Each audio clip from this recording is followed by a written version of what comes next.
Welcome to the Jones Zone, a podcast by Darryl and JJ Jones. Hello, everybody. Welcome to another episode of the Jones Zone. Today, we are blessed with the presence of the Brea Olinda Superintendent, Brenda Leon, and also Carrie Flanders, a school board member on the school board for 10 years. They wanted to come on and talk about Proposition H, correct? Measure H. Measure H, excuse me. Well, that's why you're here, to correct all the problems out there, whatever. First, if you could, introduce yourselves to the audience. Carrie, I know you've been a member for 10 years of the Brea School Board. In fact, you went to Brea Schools, right? I did. I moved here when I was 5. I've been here ever since, except I had to leave for 10 years and go have babies and come back. I went to Mariposa, Brea Junior High, Brea Olinda High School, and my kids went to Olinda, Brea Junior High, and Brea Olinda High School. So our whole family here. My husband as well. He went to Laurel. So we're a multi-school family here in Brea. Awesome. I went to Laurel myself as well. Laurel, Fanning, and Brea Junior High, Brea High School. So, and then Brenda, how about you? Tell us a little bit about yourself. All right. Well, thank you, Darryl. We appreciate you having Carrie and I on your podcast this evening. I've been in education for 25 years. I'll be starting my 26th year in January and absolutely love it. I've been able to serve the Brea community for 8 school years. But a little fun fact that not everyone knows is when I was a little girl, I would ride horses behind the hills of Mariposa. My grandparents owned a home there. I had family members go through Brea Schools. So even as a young child, I had connections to Brea, but absolutely love serving our educational community and just I'm thrilled to be able to serve our schools as a superintendent. You've been the superintendent for approximately 2 years? I'm in my 3rd year as a superintendent. 3rd year. Okay, great. Yep. Well, tell me more about the Measure H. Tell us why is that needed and what does it do? Measure H is needed for our Brea community because we are growing. And it's important that our students stay competitive in a fast-paced educational environment. We're asking our community to support modernization, upgrades, and improvements of $160 million. And we know that that's a lot of money to ask for. We don't approach this bond request lightly. We've tried 4 times in 25 years, and unfortunately, the state does not fund critical infrastructure needs. When we get our pot of money from the state, there is no line item for critical infrastructure facility needs. There is no line item for modernization. And so what this has forced school districts to do around the state of California is really seek support from the community. So as Breans drive around North, South Orange County, and they see shiny new schools and other school districts and communities, those schools and facilities exist because the community has supported bond measures. Brea is one of only 2 school districts that has not received community support for a bond in 25 years. So we are humbly asking the community to help us improve, modernize, and abate hazardous materials from our schools so our students can continue thriving in their educational environment. So it's going to go towards improvements of infrastructure and those types of items to better help out the children or the schools, Yes. the students. Correct. And the teachers and the staff, everyone who serves our educational community will benefit from improved facilities. And then, Carrie, how will this bond impact the local taxpayers? Maybe get into the details of what Measure H. Obviously, the word tax. So it's going to affect a tax on everyone, property tax. It can be minimal, especially in Brea, because we have we have 25% seniors in Brea, who most of them are under Prop 13, which as a realtor, I think you know better than anyone probably about Prop 13. And because of that, their assessed value is lower. So this tax that we're asking for, Measure H, it goes off of the assessed value of your house. So someone like me who's lived here 20 years, I'm not under Prop 13. I will be at my assessed value when I bought my house, or if it hasn't been assessed since then, right? That is what they will tax base me on, not on what my house is worth, which I went onto our website last night myself. We have a website, Yes on H for Brea, and it has a calculator for everyone to be able to go on. You can put in your address, get sent to the Orange County tax assessors, and it will show you what your house is assessed at. Last night when I looked, my house is assessed at about half of what I could sell it for, which means you're probably trying to get me to sell my house now that you know that, right? No, But a good example of a Prop 13 house would be my parents. Both of our my husband and myself, our parents both still live in Brea, and their assessed value is extremely low. So they could pay maybe $100 a year. The average house in Brea is about $232 a year is what it will cost taxpayers. So that gives you close to an exact amount. And to get your own exact amount, you have to go on the website. Well, that seems very palatable. What's the website again? It is yesonh4 breaschools.org. So everybody. yes on H, the number 4 breaschools.org. If I could just also talk about the impact to local taxpayers, because yes, we understand it's a tax, but there's also a positive impact because it's important that we continue investing in our schools. We believe great schools support great communities. And we may talk about this in a little bit, but as we take a look at the projects and improvements that the bond dollars will pay for, we're really asking the community to support a reimagined Brea Junior High School. So with that $160 million, the benefit to the taxpayers is that when they drive by the corner of Brea Boulevard and Lambert, they will see a reimagined junior high school. It's about $113 to $115 million. The board has tasked cabinet with taking the necessary steps to really hone in on that cost. The community is also, interested in NPR school at Falcon Academy of Science and Technology. That is our only elementary school without an indoor multi-purpose room. So if you can imagine all of the educational activities and community events at Falcon Academy, they are outside. We're looking to really provide our community with a multi-purpose room and then addressing health and safety concerns at our high school. So our high school, being a one high school town, is the crown jewel of Brea. If you're a visitor, you're up on the hill, see Catalina on a beautiful day. But if you look closely, what you will see is that our facility is sliding and sinking. And based on bond proceeds, if we are able to take care of other health and safety needs, we will need to address our tennis courts, our swimming pool, our stadium, path of travel, bathrooms. Athletics bring people together. Based on the remaining amount of our $160 million bond proceeds, that would be another priority area for the district. But of course, it's our junior high that we need to focus on first. But our high school athletic facilities, it's important to our community, and that would be another goal for use of the bond funds. Well, I actually went to the old high school, which I believe was built in 1926. Remind me, when was the junior high built? So the address, just a little quick tip to help people remember, 789. So July of 1989 is when Brea Olinda High School was built. So you're looking at building codes from the late 80s, which are vastly different today. So it was back in 1989. So Darryl, that would be about 35 years ago. And then what about the junior high? The junior high is even older. So the junior high, thank you. The junior high is older than the city of Brea. The junior high is 108 years old. Yep. Older than the city. We're actually working with the Daughters of the American Revolution to have a nice plaque installed on the main building that will be preserved. That building is not coming down, just to show the age of the building and to recognize the main building as being the oldest operating school in the city of Brea. So back in the day, it was a grammar school. And they'd like to recognize that the school is still operating today. And so we've got the Brea High School you mentioned, which I think is a very compelling reason for a lot of people who live in Brea. And everybody goes to the same high school, pretty much, the same one junior high. And then we've got 6, 7.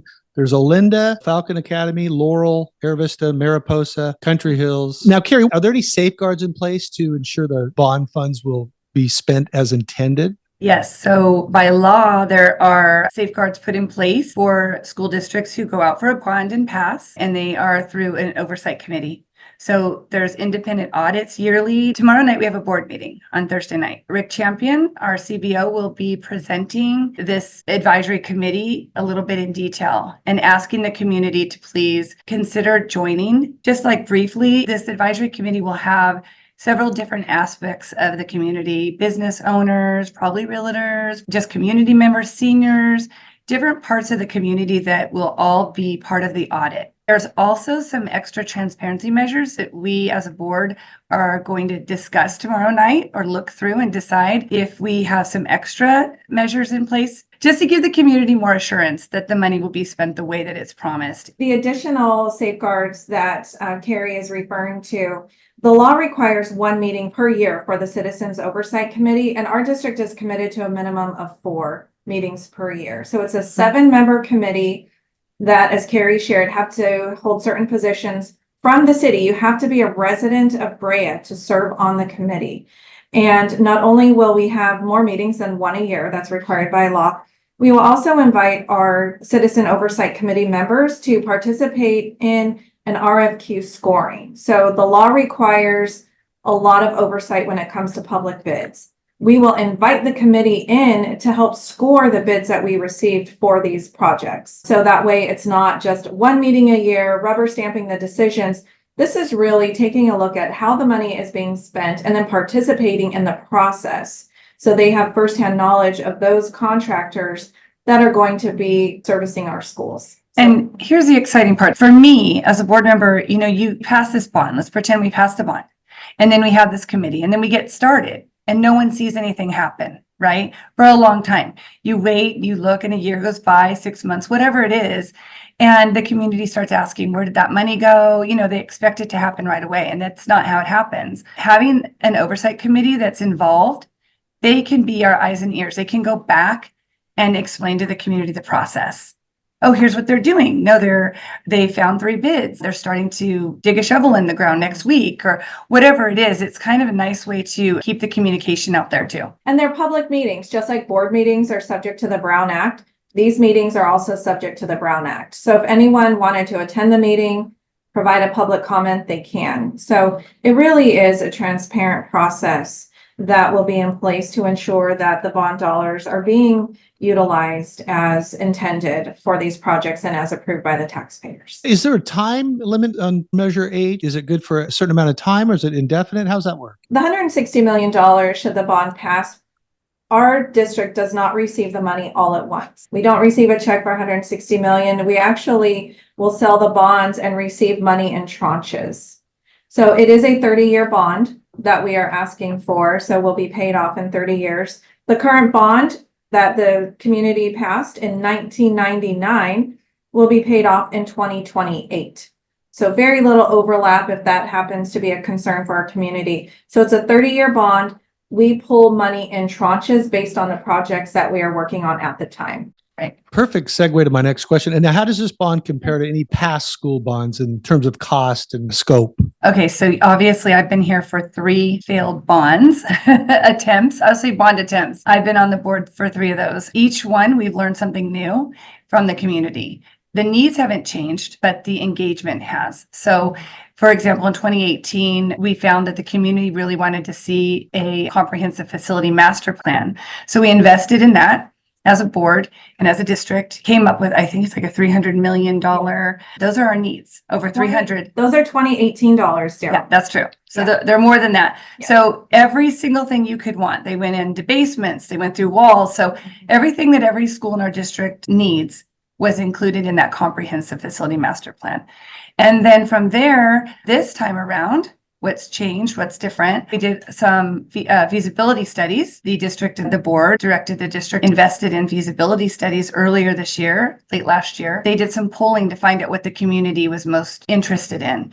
And that's where we came up with the plans that Brenda mentioned earlier with the junior high is a huge concern. Like she said, the NPR at Falcon and the athletics and performing arts at the high school and path of travel and some other issues at the high schools. Taking those now, this time around, and having a project-based bond is what we're doing. So we're asking for what we need for those items, hoping to stretch the dollars as far as we possibly can, starting first with the Brea Junior High. That's what's different. It's just gotten better and more specific, actually. We're hoping that by taking a project-specific approach, that our community members are able to see exactly how the bond dollars will be used. Because when, other communities that have passed bonds, as when you're driving around the community, you see that visual representation of the bond dollars. And because it's been 25 years, it's hard to imagine what bond dollars, would be utilized for. So we're really trying to serve the community, listen and respond by showing them, look, this is a fantastic conceptual drawing of Brea Junior High School. This is really what we're asking you to invest in for the community. And now the dreaded question, what happens? Because this seems very necessary. What happens if this thing doesn't pass? Oh my gosh, that's obvious, right? Yeah. The repairs don't go away. So all of the needs and the repairs will be postponed and they will just cost more later. Each time that we've tried to pass a bond, the same needs are still there, these same issues we were talking to you about, and now they cost even more. So every time we kick the can down the road, it costs us. It doesn't save us anything and it doesn't go away. So that's sad. There's no really alternative with the state. The state has Proposition 2 on the ballot. And the only way for school districts to access any state bond money is if we have plans that are bid ready. And if we have dollars to support the plans, and that's not a dollar for dollar reimbursement from the state. So school financing is really complicated. School funding for facilities is even more complicated, but as Carrie shared, there's no immediate alternative funding sources to take care of these critical infrastructure needs. What are the major challenges the district faces that this bond aims to address? Okay, so other than the Brea Junior High, the 108-year-old Brea Junior High that we spoke about already, and the athletics at the high school, the sliding hills there, you have to remember that when something like a swimming pool or a tennis court or a track is unsafe to use, we have to close it.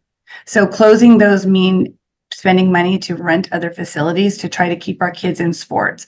That doesn't give them ownership with Brea, their home stadium, et cetera, et cetera. So that's another issue. But one of the big ones for me is that we have a lot of new housing developments coming. And the 1,100 homes we have with Brea 265, it's exciting for us because we want more kids to come into our schools. So we're not against any projects, but we now have to figure out how to house those kids so they can go to school here. And on the east side, where that project specifically will be, they can't all go to Olinda. They don't all come to us as elementary kids anyways. So they need to go to every school on the way, all three, elementary and middle and secondary school.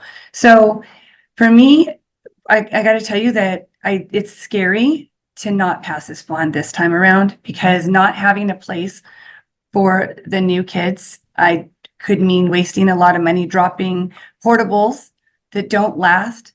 Our portables are already over 30 years and they're not supposed to last that long. This time around, it's with all of the new developments in Brea. That's a really scary one. So we're just trying to be ahead of it and be ready for those kids when they come.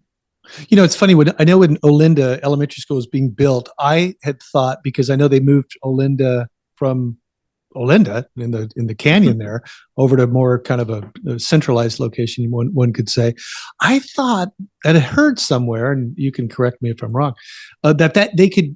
Is there any chance that could be another junior high to alleviate with this increased attendance that's going to be coming? Because there's so much raw land around there. So that's not our land. That raw land around there is where the area owns the oil fields right behind the sports park. The city owns a sports park. So that doesn't belong to our school district. And developing a junior high, that was a rumor that I think I've heard forever too, just like you. I moved here. When I moved into the house I have in Olinda Ranch, I was told there would be a new elementary school and it was supposed to be where Olinda Park is. And that didn't happen. And then it was supposed to be a new junior high. But that's not what best fits our needs. Moving the sixth graders to one brand new junior high, Brea Junior High, and then freeing up space at every elementary school for more kids to come in all neighborhoods. As neighborhoods turn over, we need more room in Air Vista and other areas too. So that's a better solution, one new school. Brenda might want to add to that. I think the rumor stems from, I haven't been in Brea as long as you and Carrie, but looking at Olinda, I think the initial discussion was a K-8 model. And that would be, now transitional kindergarten through 8th grade on that campus. But when you look at the size of the land and you look at parking configurations, it's insufficient to house that many students and that much traffic. So, the other concern is, as ERA builds out, what do we do with the additional cars and traffic? That's also a goal of ours at Brea Junior High, because we hear it and we apologize, but the traffic on Lambert and Brea Boulevard, right, when school's in session. So Part of the plan at Brea Junior High is not only to modernize the school facility, it's to help take some pressure off of our main roads here in Brea by improving the drop-off and pickup locations at Brea Junior High School. So I think it was probably, the Olinda conversation was a rumor, old plans, but with TK being added to education, I would say, Carrie, that's another challenge that we have is the state now adding another grade level for us to educate, which has really caused a need throughout the district of additional classroom space for our TK students.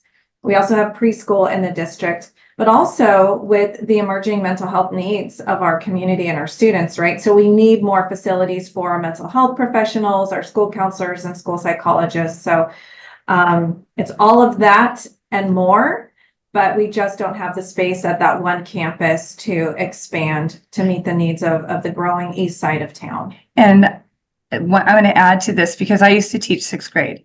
And when I got on this board, I thought, oh, I don't want to move the sixth graders. I want to keep them little, but they're not little. As a sixth grade teacher, I'll tell you, they're like little at the beginning and then they're not after Christmas. Something changes. But now I've really bought into the idea of moving the sixth grade to the junior high. I'm actually going to be the most disappointed about this part if we don't pass the bond.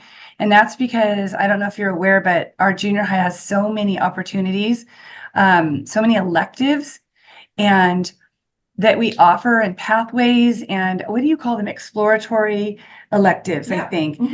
Like name a couple. We not only than robotics and engineering and just so many med careers. We have so many things at the Brea Junior High now that the sixth graders will now get exposed younger to these things before getting into high school. They'll have more opportunity. So that part is like thrilling for me about passing this bond and making a junior high amazing. So I wanted to add that in. Yeah. Well, I wanted to touch on because I'm guessing that a lot of viewers may not be aware of this added.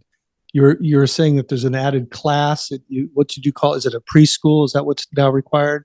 Can you talk a little bit about that? Transitional kindergarten. So the state really has a priority of early education, early intervention, and to help our communities really be able to access the workforce. So children can start school as young as 4 for transitional kindergarten. So the state has taken kindergarten and made it a 2-year program. The first year being transitional kindergarten. So it's in between preschool and kinder. And then the second year being kindergarten. First grade is still the required grade where you must be in school by first grade. But really the research shows, academic success begins in preschool. So we have very strong preschool programs, but now with more families wanting to access school earlier to help them with families going back to work and accessing the workforce, we do have increased numbers of 4-year-olds in our school as part of this 2-year kindergarten program. And that has, honestly, Darryl, lower class sizes. So we can have no more than 24 students in one classroom that requires 2 adults. So the ratio for that class is 1 to 12, 1 adult for every 12 students. How will the bond improve the quality of education for our students, Brenda? Tell us a little bit more about the quality of education that we anticipate. So when we modernize and improve and upgrade our facilities, it increases that school connectedness. When students enter a building that's modernized, it shows education is valued here. It will also help our students maintain that competitive advantage with other school districts. And as you know, Orange County is very competitive. And so we want our students and our family and our community to know that we value public education. Not only will the facilities reflect those values, but we will have modern classrooms and labs, not to mention school safety. When we look at the crises around the country with school safety, we're already taking steps right now to enhance our perimeters with fencing. But we know that we need to further modernize our schools and enhance the safety aspect of our schools to help keep our students safe. And then providing infrastructure for school tech, for technology. I was in a meeting today with the Chamber of Commerce talking to industry sectors about the importance of technology. And regardless of the industry you're in, you need to be computer science literate. Technology is key. So we need to build the infrastructure to help provide the technology tools for our students so they have that competitive advantage either with college or career when they graduate our schools. So those are just some ways that improving and enhancing our facilities through a bond measure will really support their academic success. I actually have kids in school. And one thing I was really kind of happy with, and I was wondering if you could touch on this. There's a new start date time at school, right? Tell us a little bit about that. They start an hour later. Is that what's happening from, let's say, 2 years, 3 or 4 years ago? Yes. So the state did pass a law saying that we need to start our secondary schools later. So junior highs can start no earlier than 8:15. And high schools can start no earlier than 8:30. So that's to address the mental health and well-being and to make sure, quite frankly, that teenagers are getting more rest because they don't function well at 7:30 in the morning, as we all know being parents. But that's why we had to change the start time of our schools. I think that's brilliant. I read an article about that a few years back. The science is really crystal clear, right? With the junior high, teenagers needing that sleep to sleep more. Yes. So we've taken steps to make sure we're doing that. Absolutely. Carrie, are there any concerns from the public that you're seeing about the bond and how is the school board addressing those concerns? Okay, well, the most obvious is the public wants to make sure that the money is spent as we promise. They want to make sure it's well managed from here on in. It's a long process, and that it's not used for any salaries whatsoever. Also, that it gets stretched as far as each dollar can possibly go. So again, I'm going to say this part, it cannot be used for salaries at all. And in fact, if we pass this bond and it frees up some other money, that just helps us get into the walls, get down and dirty with asbestos, fix other maintenance problems we have that are not part of redoing the junior high and that kind of thing at other schools. Just to say it again, it cannot be used for salaries at all. And even the money freed up cannot, because when we go through negotiations and approve salaries, it has to be able to be sustainable. So it can't be this money. And this is one-time money, basically, right, from a bond to do certain things. It's not something that can be used, and it's illegal to use it for salaries. So that comes up a lot. That's why I answered it 3 times that way. I mentioned the oversight committee already, so that will be there.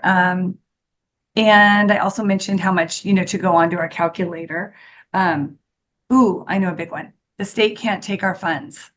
So a lot of times, actually was knocking doors this weekend, and someone said to me, it was like the funniest conversation. They said, well, they always find a way, don't they? They always ask us to give money and they say it's for our new roads, but my potholes are still there outside my house, And that's true. Most of the time, by the way, I feel that same way in our state, that you give our money and we don't always see it. But when it's a school bond, it has to stay in Brea and the state can't even dip into it.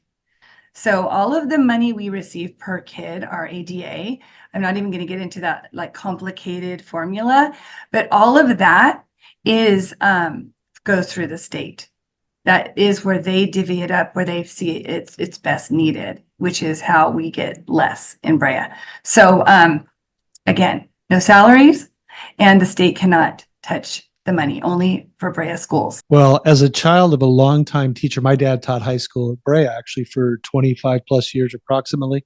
And I would love to see those salaries increase. I don't think that's such a bad thing, but that's a whole different topic. So forgive me. So wait, because I don't want to get in trouble with this one. I too would, having been a teacher and knowing that our teachers are worth way more than we can pay them. That's also a state issue. And I know Brenda advocates at the state, and so do I. And so does Dina. We're part of a delegated committee with the state. Just as a side note here, that we have been fighting for more money from the state for salaries. But when you go to knock on doors and ask them to pay extra taxes for your schools, even though they say, I love your teacher and I wish they got paid better, they want this money to go with what we promised. And that's what we're promising is what we've talked about today. So I want to make sure I said that right. Yeah, that makes a lot of sense. What are the long-term benefits of the bond for the community as a whole? Okay, so the long-term benefits are the best part. So obviously, better educational facilities can lead to better academic outcomes and increase property values, Mr. Realtor, and enhance community pride. And you know better than any of us on the MLS what is the first thing people ask you, right? They ask you what they look at the schools, they look at the grade. They want to know what the schools are like. I did that. I went to Brea, grew up here, moved over the canyon for 10 years and had my babies. And as I moved back, I came and toured our schools, even though I went here. I did the same thing. And so I hear that over and over again. I moved here for the schools. And I will say, I have lots of seniors in my family that still live here. And they say to me, yeah, I don't have kids in school. So I don't really care, but their property values matter. And I'm not going to mention names, but cities that are not desirable to live in. And most of the time it's because I'm not moving there if those school district's not a good school district. My kids won't get the best competitive education here. And a lot of times when you look around those schools, the areas are not that great. The property values have not been able to stay competitive either. So the whole thing is a circular, fact. It's just the way it goes. Our city is this great for this long, so hard to get into. I know you know that too, because at one time you presented something to us and you were telling us there were only 4 houses in all of Brea for sale at that one time. And I was so surprised. I mean, people are waiting to get in. And when you ask them why, they want to go to our schools. So we want to keep it that way. I think with the, the Brea 2050 plan that they are working on, they surveyed the community, and the number 2 area of importance just under public safety is education in schools. So as a city is planning for the next 25 years, right, their 2050 plan, education in schools was the number 2 area of importance for the community. So we like to say great schools support great communities, and we do need to reinvest. High academics all day, right? We have the most dedicated teachers of any district I've had the pleasure of serving, but we need to give back and make sure that our facilities reflect the academics and reflect the skills of our teachers and really the desire of the community. Carrie, these are going to solve a lot of the problems that we're anticipating. Are there any, what are the challenges right now for the school? Do we have any major challenges that we're seeing?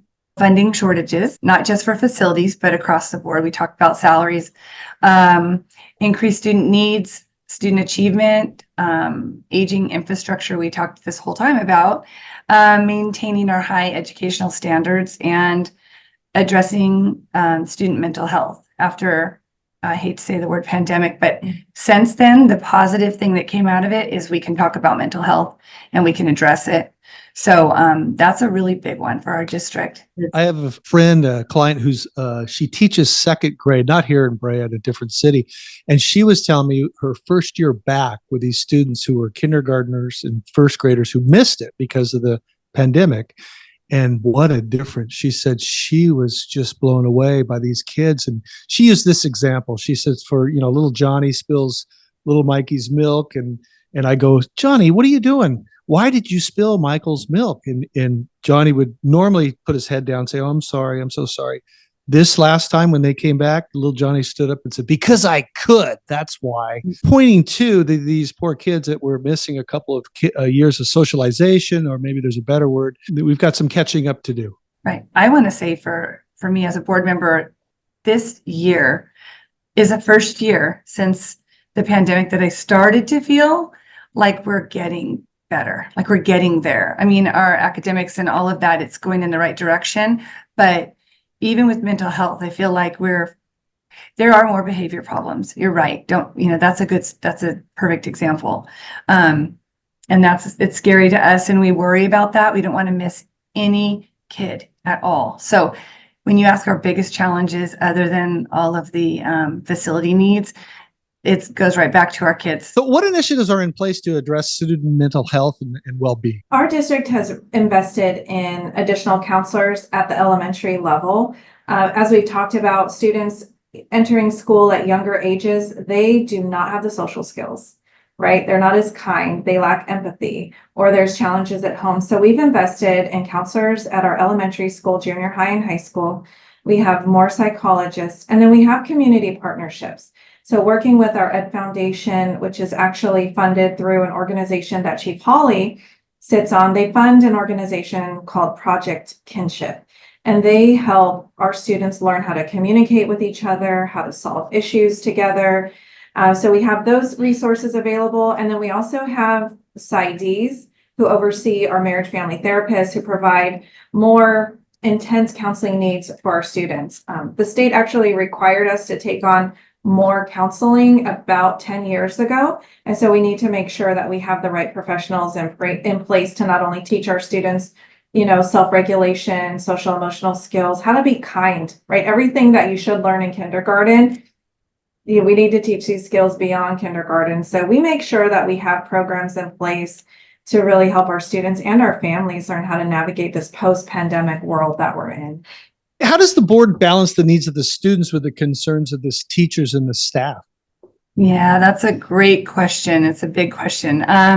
As you know, the teachers and the staff, they're the experts, and their concerns ultimately influence the well-being, which also influences the academics and the achievement of our students. So it matters what the teachers and the support staff, their concerns matter to us. The board and cabinet have had numerous discussions regarding our staff mental health, since we were just talking about mental health, and about burnout. We would see burnout after the pandemic, like in month 2 already. And so we're very aware of that and trying not to push too hard, yet keep our standards very high. It's tricky, but at the end of the day, when we have a tough decision, and we have a lot of them, we always default and we remind each other what is in the best interest of our kids. So when we have choices to make, I ask myself that over and over again. When I'm voting, when I have something, is it this about the kids? How does this affect the kids? They have to be the priority, not just for the board, but for all of our staff. So balancing that's a good question, Darryl, but that's the best I can do. We just try our best. I think that was a wonderful answer. What are your goals for the district over the next 3 to 5 years? We work very closely with the board, and we tackle a variety of needs. There's a lot of priorities, Darryl, but really taking a look at our facilities. What are those facility needs? How do we prioritize our needs with or without a bond? Ensuring our district remains financially successful and sustainable. We have to file a budget every year with the county for 3 years, and we do have to maintain a positive budget certification, which we've been able to do. Recruiting and retaining students and staff is another priority for our school district. Closing those achievement gaps. While we're doing that, what opportunities do we have for all students? So building those community college and four-year college connections, because our students and families want dual enrollment opportunities. So that means, can our students earn college credit while they're in their high school career? What are those opportunities? How do we grow that? And then Brea is so strong with different community and business partners. And so how do we work with our businesses to have internship opportunities for our students to ensure that they're really college and career ready? And then, of course, improving school safety and student well-being across the board. Those are, I think, our big rock initiatives to make sure that our students really are positioned to succeed when they graduate from Brea Olinda High School. How does the board engage with parents in the community in decision-making? So you know me, and we all know each other here in Brea most of the time, most of us. We're super accessible. So the board, there's a lot of different ways. One of them is that we're not big like LA, right? You can find us. I have people knock on my door. We get emails, we get phone calls, we see each other at football games. We're very visible and accessible. But beyond that, I would use our fencing project that we have coming at all school sites as a good example for how we further engaged our community. Because I can have people ask me all day long, tell me their feelings, their thoughts, and what they want. But we need a big consensus, right, on to see what the general community wants. So not just our public meetings, which are not as popular, on a Thursday night as I thought they would be. But we have lots of advisory committees. We have parent surveys. We do them often. We have forums that we allow parents to come and other communities to give input. I know we're both Rotarians a lot of times at Rotary. We have a lot of Rotarians on different committees with us engaging and giving input. So Our fencing project got off the ground because of the community, really expressing the needs that they have, the fears they have, wanting their kids to feel safe at school, but not only that, allowing like boundaries at our school and points of entrance and exit where no one could just walk through. As you know, having been a Brea student, you can walk through our junior high, you can walk through many of our elementary schools, Country Hills, and you don't know who's walking through without checking in at the office. So whether you love fencing or don't love fencing, it was a humongous want from the community for many years. And we engaged big time. We had our district staff went to every PTO meeting. They went to every campus. Right now, if you went into each office, it would show you where the fence is going to be. The plans are there. So the community was extremely involved in that. I'm very proud of that because it was community forward on that, not board forward, so. All right. Well, they're putting fences. Are they putting fences at all the schools? Yes. So the board approved a fencing project, and there's a timeline. It's starting at Laurel Elementary. It should be done in the next couple of weeks. And then we will move over to Brea Junior High and Country Hills. And from there, the remaining schools should be done by next summer. So that is our goal. A variety, different fencing needs at the campuses, but the goal, like Carrie was sharing, is really to just create some boundaries for our students and boundaries for the community and to improve safety. We have really strong relations with our parent-teacher organizations. And like Carrie said, very community forward. The community wanted this. And so not only did we work with our parent partner groups, but we also worked with the city of Brea, the police department, because of course we rely on them for safety, and the fire department. So lots of different community members and organizations provided input, but the fencing is going to be beautiful. It's not going to look like a prison. It's very nice, powder coated black fencing in the front of our schools. The rear, is your typical chain link fence, but it's really a moral obligation, I think, to enhance the safety for our schools. Brea is a busy city. There's a lot of activity in the city of Brea where we're situated. So we need to take care of our littles, and help our parents feel safe sending their kids to school. Carrie, how do you ensure that the district's budget is aligned with the educational priorities? Okay, so just before I answer that, I'm going to tell you a little bit about our funding. The state of California we no longer receive any facility money from them since about 2013, 2014, right before I got on the board. They did a new funding formula for all of us and facilities got cut. So that is why the districts all go out for bonds when they need a facility, when they have a facility issue. So knowing that, we now, all of the funds that we do receive from the state, out of those, 85% of our funding goes to our staff. So we are a people business. We serve kids, we serve people. We need people to serve people. And 85% of our entire budget goes there. So that leaves 15% left for us to align where you asked, align our priorities with. So that's a big fight, right? 15% of our budget left and what we do with it. So you can imagine trying to decide what's more important than the next when there's so many things that are important in the district. So we start with our overreaching goals that we establish as a board and a cabinet that we work off of every year. Just to give you an idea, student achievement, safety, effective instruction, community engagement is part of that. And of course, utilizing our fiscal capital. Those are our overreaching goals. Those are in every single decision we make. And then we stretch that 15% tight and far as we can, including maintaining facilities, which usually means a pipe breaks or an air conditioning goes out on a 120-degree day. So most of the time, it's chasing a facility need that happens that you have to fix. We do a lot with a little, a whole lot with a little. When people tell me, you guys just need to trim the fat, I don't even think there is any fat. There's just no fat to trim. So our facilities are just getting older. And, I'm not a super lover of taxes, but this one's like my baby. Like I 100% know how bad it's needed. So that gives you a little bit of what we do with our budget. Yeah, I think, Darryl, like I shared earlier, school financing is complicated.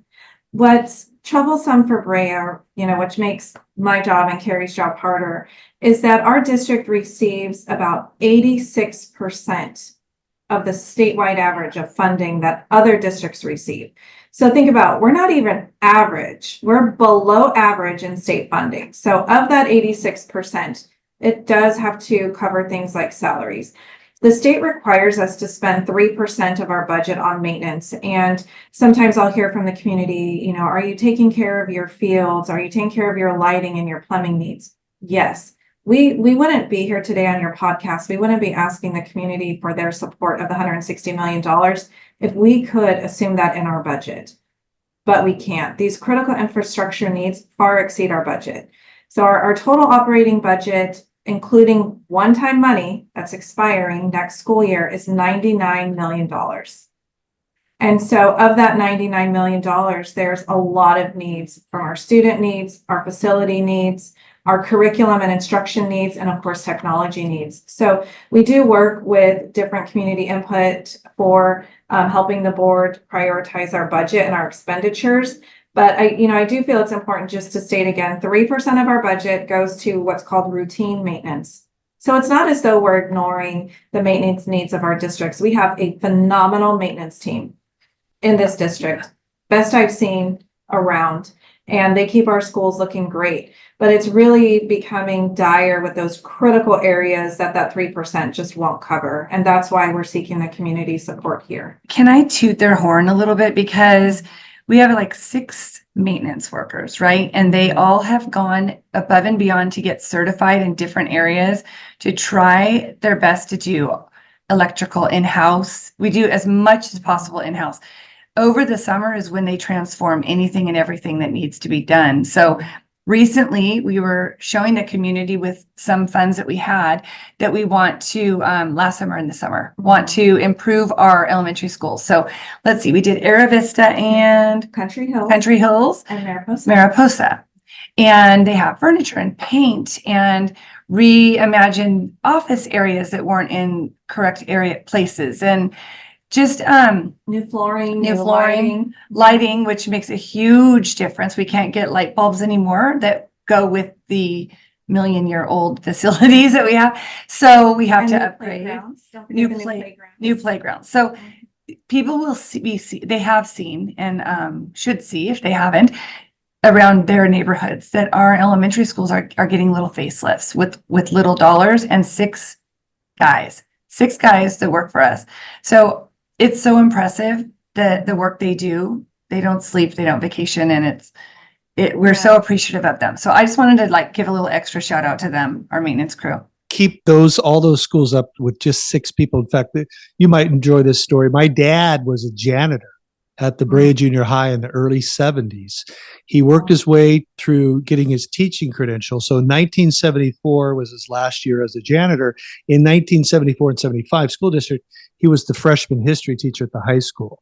And I just love telling that story. So anytime I'm anywhere I can fit that in there, I try to do it, because I just think it's such a great example of just how one could live life, or should live life, in terms of working that extra hard to accomplish and do what you want. He probably would have taught for free if they didn't pay him. He loved it. And by the way, that's Brea. Mm-hmm. For me, that's Brea. We have those stories everywhere. I love that. Thank you for sharing that. Yeah. And I appreciate both of you. Carrie, I've known you for a while. Brenda, this has been fantastic. I feel so much better being that I do so much work in Brea with you two that are involved in this school. Oh, this is, I appreciate you guys' service. Thank you. Thank you. Yeah. We appreciate the opportunity to connect with the community.